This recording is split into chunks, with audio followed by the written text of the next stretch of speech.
በአዲስ አበባ ከተማ ወደ 76 እና ከዛ በላይ የሚሆኑ ወንዞች አሉ። እነዚህ ወንዞች እንግዲህ ለበርካታ ዘመናት ከተማዋን እያቋረጡ ይለፉ እንጂ በተለይ ከተወሰኑ ዓመታት በፊት ህብረተሰቡ እስከ መጠጥ ድረስ ይጠቀምባቸው እንደነበረ ይታወሳል። ነገር ግን ደግሞ ባለፉት ምናልባትም ከ10 እና 20 ዓመታት አካባቢ በነበሩ አላግባብ የሆኑ የወንዝ እንክብካቤ ጉድለቶች አማካኝነት በተለይ ግለሰቦች፣ ድርጅቶች እንደዚሁም አገልግሎት ሰጪ ተቋማት በሚሰሯቸው የተለያዩ ህገወጥ ተግባራት ደግሞ ወንዞቹ እንዲበከሉ ሆኖ እንዲሁም ከመጠጥ አልፎ ወይም ደግሞ የንጽህና መጠበቂያ ከመሆናቸው በተቃራኒ ህብረተሰቡ ወደ ወንዝ አካባቢ የማይሄድበት መኖሪያ የማይሆኑ በአካባቢውም ሲታለፍ ጭምር ለዓይንም ለአፍንጫም ለጤና ጠንቅ ሆኖ ቆይቷል።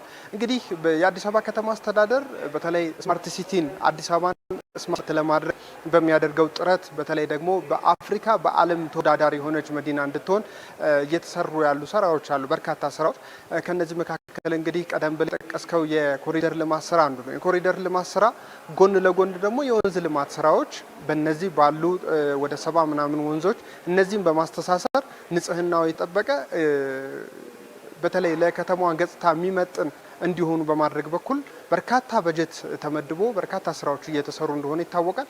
ከዛ ጎን ለጎን ግን ህግ ማውጣት፣ ደንብ ማውጣትና ይህንን ወንዞችን በሚበክሉ አካላት ላይ ደግሞ ከግንዛቤ ባለፈ እርምጃ መውሰድ ወይም ደግሞ ደንብን አስቀምጦ ያንን ተግባራዊ ማድረግ አስፈላጊ ሆኖ ተገኝቷል።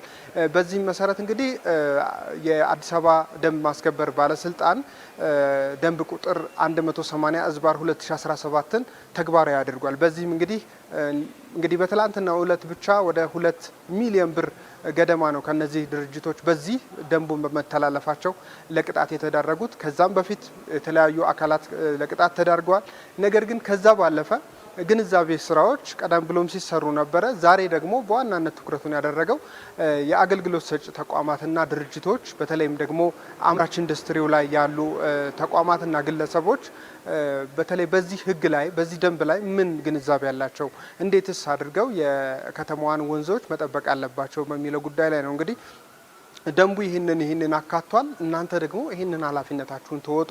ስለዚህ አንደኛ የከተማዋን ልማት ያግዛሉ፣ የከተማዋን ወንዞች ንጽህና ይጠብቃሉ። በሁለተኛ ደረጃ ደግሞ ከምንም በላይ ራሳቸውን ከተጠያቂነት ያድናሉ ወይም ከአልተፈላገ ወጪ ራሳቸውን ያድናሉ ማለት ነው። እንግዲህ ይህንን በተመለከተ ውይይቶች እየተደረጉ ነው። አንዳንድ ጊዜ በተለይ በማወቅም ባለማወቅም የሚደረጉ ጥፋቶች ከተጠያቂነት አያድንምና ግንዛቤ መስጠቱ እጅግ በጣም ወሳኝና ቀድሞ ሊሰራ የሚገባበት ጉዳይ ስለመሆኑም ነው። እንግዲህ ከዚህ በፊት ግንዛቤ ተሰጥተው ነበር የሚል ጥያቄዎችም ተነስተው ነበረ። በወረዳም በክፍለ ከተማም ደረጃ በማዕከልም ደረጃ ግንዛቤዎች ሲሰጡ እንደነበረ ተነስቷል።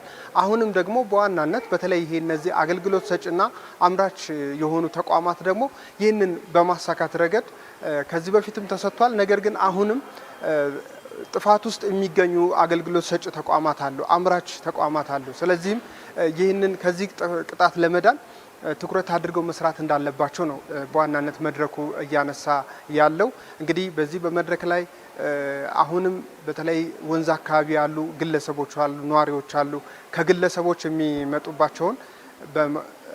ከግለሰቦች የሚመጡባቸውን ጥፋቶችን በመከላከል በኩል ኃላፊነታቸውን እንዲወጡ በሚል ነው። እንግዲህ ደንቡን በመተግበር በኩል እስካሁን እየተሰሩ ያሉ ስራዎች አሉ። በቀጣይም ሁሉም አካላት ደግሞ ኃላፊነታቸውን መወጣት እንዳለባቸው ነው በመድረኩ እየተጠቀሰ ያለው። አጠቃላይ ያለው በመድረኩ እየተነሱ ያሉ ሀሳቦችና የመድረኩም ዓላማ ይህን ይመስላል ማለት ነው።